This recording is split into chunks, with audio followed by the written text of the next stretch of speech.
بسم اللہ الرحمن الرحیم نحمده ونصلی علی رسولہ الکریم والحمد للہ رب العالمین۔ آج الحمدللہ ہم سنن نسائی کا سبق نمبر 3 شروع کرنے جا رہے ہیں۔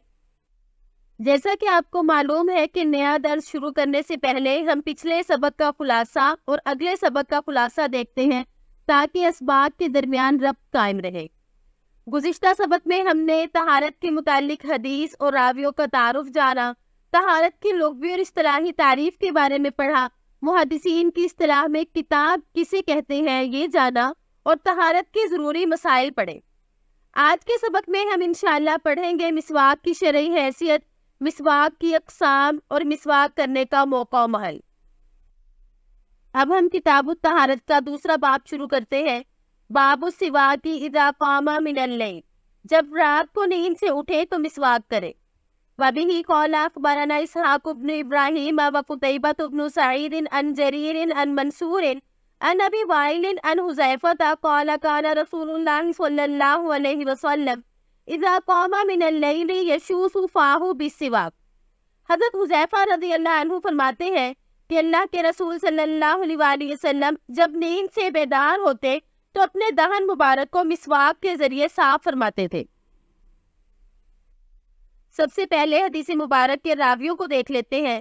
اس حدیث مبارک میں کل 6 راوی ہے۔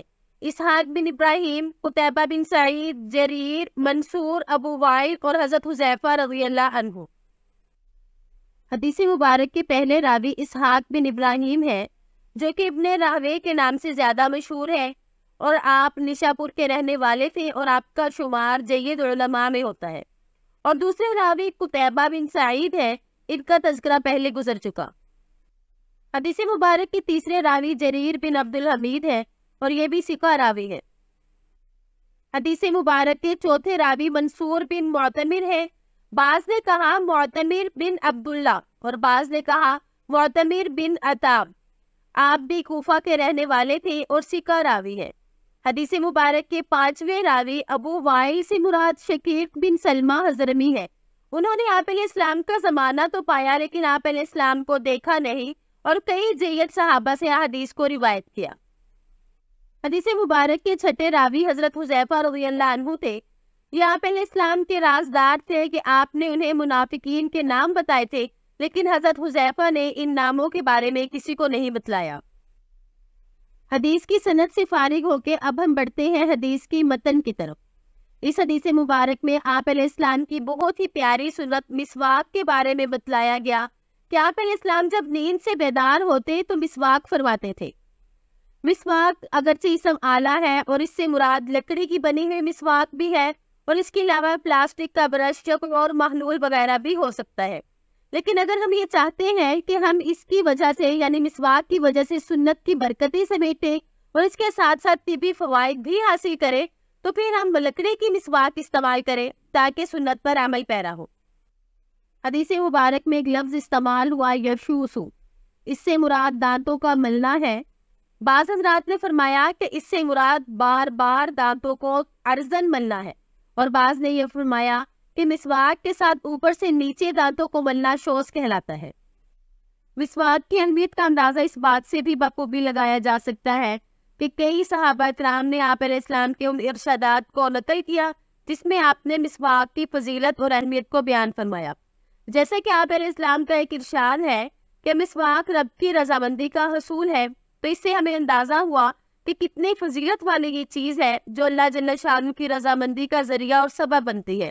اسی طرح جبرائیل علیہ السلام آپ علیہ السلام کے پاس جب تشریف لاتے تو اکثر آپ کو مسواک کی تاکید فرماتے تھے، اور جو نماز مسواک کر کے پڑھی جائے اس کا ثواب بھی کئی گنا زیادہ ہو جاتا ہے۔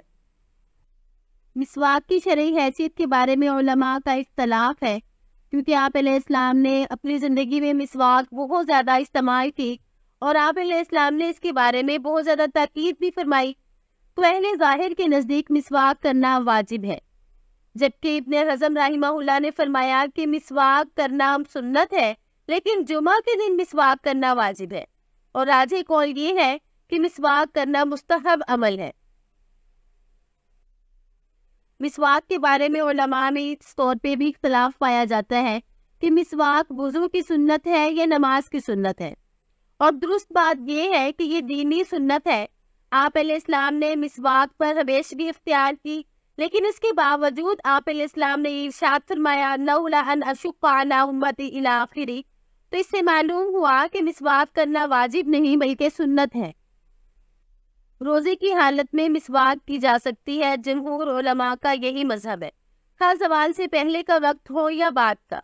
لیکن امام شافعی رحمہ اللہ یہ فرماتے ہیں کہ اگر انسان روزے دار ہے تو زوال سے پہلے مسواک کر لے، اور اس کے بعد مسواک کرنے کو وہ پسند نہیں فرماتے تھے۔